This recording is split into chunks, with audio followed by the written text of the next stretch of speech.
వీరునికి గుడి కట్టిన సిద్దిపేట.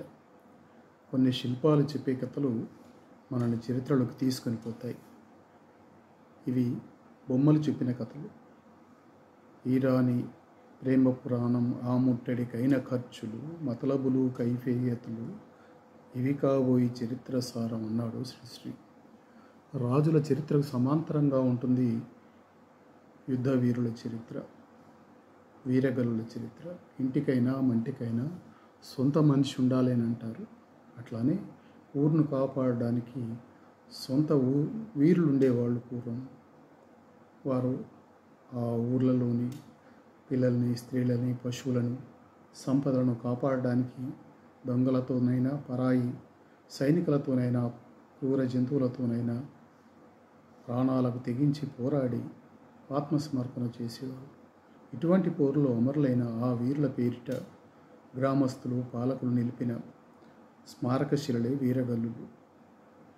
ఇదే వీరగల్లుల చరిత్ర. సిద్దిపేటలోని పారుపల్లి వీధి భోగేశ్వరాలయంలో బయట పొలాలలో వీరగల్లులు ఉన్నాయి. వీటిలో ఆత్మాహుతి శిలలు ఎక్కువ. యుద్ధం చేసి మరణించిన వీరుల శిలలు కూడా ఉన్నాయి. భోగేశ్వరాలయంలో శూలాలతో నిలుచున్న ఇద్దరు వీరులు, శూల బ్రహ్మయ్య, గుండ బ్రహ్మయ్యల వాళ్ళు ఆత్మాహుతి సిద్ధపడి ఉన్నట్టుగా శిల్పాలు కనబడుతున్నాయి. అక్కడే గుడి పక్కన పొలాలలో పశువులను కట్టేసే చోట 4 రాతి స్తంభాల మధ్య భూమి లోపలికి నడుము వరకు దిగబడిపోయి ఉన్న వీరుని శిల్పం కనిపిస్తున్నది. ఆ స్తంభాలు వీరుని గుడి కొరకు పాతిన రాతి స్తంభాలే. వీరునికి గుడి కట్టడం అనేది చాలా అరుదుగా కనిపిస్తుంది ఎక్కడనైనా.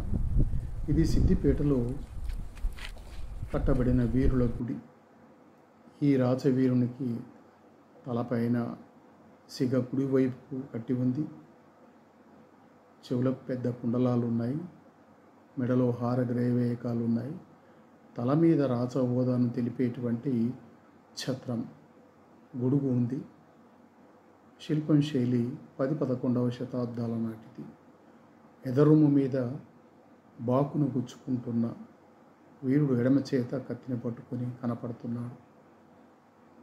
ఈ వీరుడు ఆత్మాహుతి చేసుకుంటున్నట్టు శిల్పం వల్ల అర్థమవుతుంది.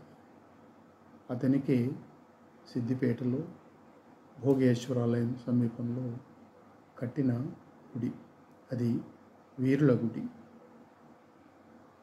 ఈ గుడి గురించినటువంటి క్షేత్ర పర్యటన చేసి వీడియోగ్రఫీ చేసిన వారు బహుబిలం కరుణాకర్, సామలేటి మహేష్లు ఇద్దరు.